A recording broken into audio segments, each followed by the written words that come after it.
เพลงนี้แทนให้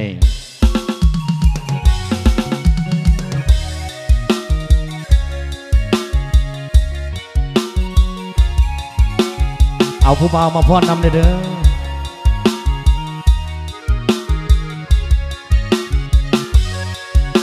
เอารอบป่วยพรไซรอบตีสร้างน้ำนองเด้อ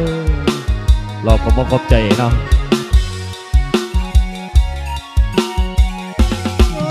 งามยามแรงทางทุ่งหนองหาอายนั่งเบื้องฟ้าคิดฮอดแก้วตาเจ้าไปสิเล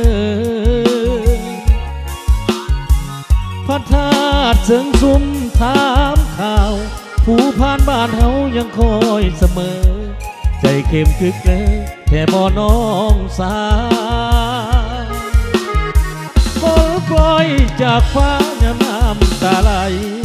ในใจของอายเป็นห่วงคนไกลบ่มีข่าวน้ำหลากหนองหานสูงป่าสวนกันพาลอยลงลำเปล่าดังใจเสื้อขาวที่ไปหวังว่าอายบ่แม่นผ้าแดงบ่มีมนต์แต่งไปอ้อนไปเว้าให้คนลืมข่าวคิดฮอดความลายานผู้เขียวใบบอนไปหลงคำวอนของคนมีตังให้เขาเด็ดน้ำไปใส่ตุ้มยาฟ้างามยามแลงทางทุ่งหนองหานเป็นสีโศกโศกส่งใจกับนกไปบอกคนงามเจ้าสีนานวลของอายกันบ่ลืมไล่รักและถ้อยคำอยากให้กลับลำคืนทุ่งหนองหานเกี่ยวเด้อเกี่ยวเด้อ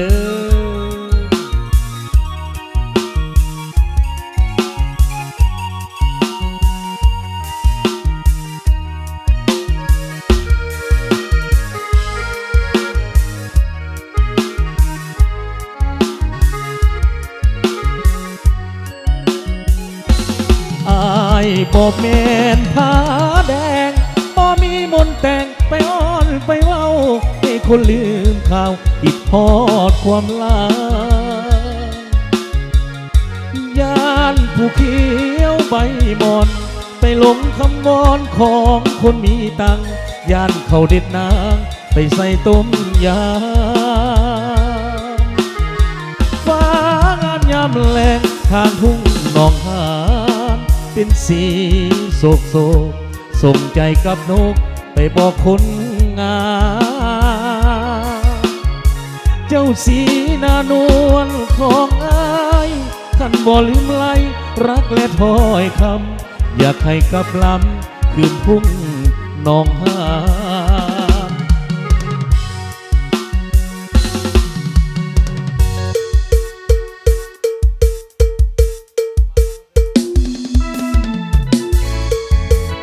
เอาไปเที่ยวเล่นเชียงของจังหวัด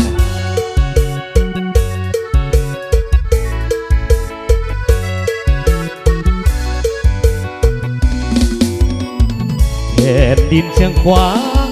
งามแค่นาผู้ป่าป่าแปรลมพัดแปรกูดเอ็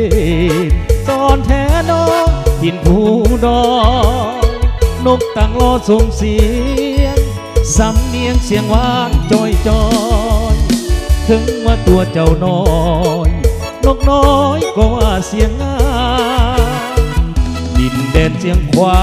งคือคืนแท้เชียงแค่แหลงเป็นเชียงแคนเผยแพร่ใส่สนาประชาชนลาวไต่ฟ้าทงไห้งามหลายที่สันทั่วเขาทั้งทำนองคำเบาเสื่อมเข้าเหมือนคนคนเดียวภูมิภาพเชียงขวางสุกละลายในพงพนามีทั้งทานทลาบ่อน้ำใสไหลลินบอกขาดโอ้เชียงขวางแดนเมืองเหนือลายเสื้อวงยาน้ำใจหักสาดใสสาดเหมือน นดังดวงดาวคงเขตเจียงขวางอุดมหลายใจเมืองฝวนทรัพย์ในดินสมบูรณ์เกื้อกูลเลี้ยงเคียงคู่สู่ข้าตั้งเมียนเดินเหล่าแล้วดังแก้วมณีเลิศรามย้อนภาษาสร้างธรรมสู่คำเมืองเสียงควางลา